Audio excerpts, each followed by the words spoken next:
Le 28 février 1943, 9 commandos norvégiens, Joachim Rneberg le chef du groupe, Knut Oklid, Fredrik Kaiser, Hans Stormoe, Birger Strömsem, Kasper Idland, Jens Anton Poulsen, Arne Kjellstrup, Klaus Elberg, sont parachutés en Norvège pour détruire les installations de production d'eau lourde dans l'usine de Vemork, près d'Orjukan, dans la région du Telemark.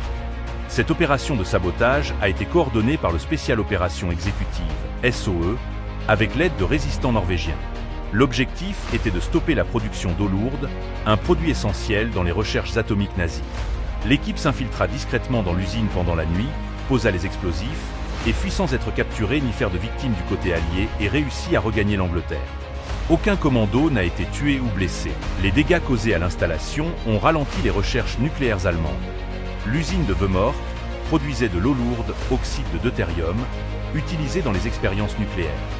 Les Alliés, informés par des renseignements scientifiques et des espions, craignaient que l'Allemagne nazie développe une arme nucléaire.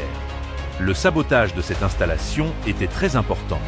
Un premier groupe de reconnaissance, Opération Bruce, avait été parachuté en octobre 1942 pour préparer le terrain. Gunnersid, l'opération principale, suivie le 28 février 1943, menée par une équipe bien entraînée et composée essentiellement de Norvégiens réfugiés au Royaume-Uni.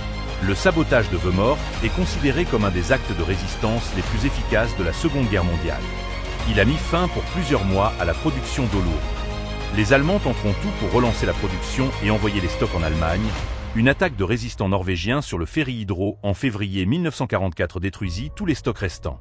Ce sabotage a ralenti les recherches nucléaires allemandes et a été reconnu comme un tournant stratégique dans la course à la bombe atomique.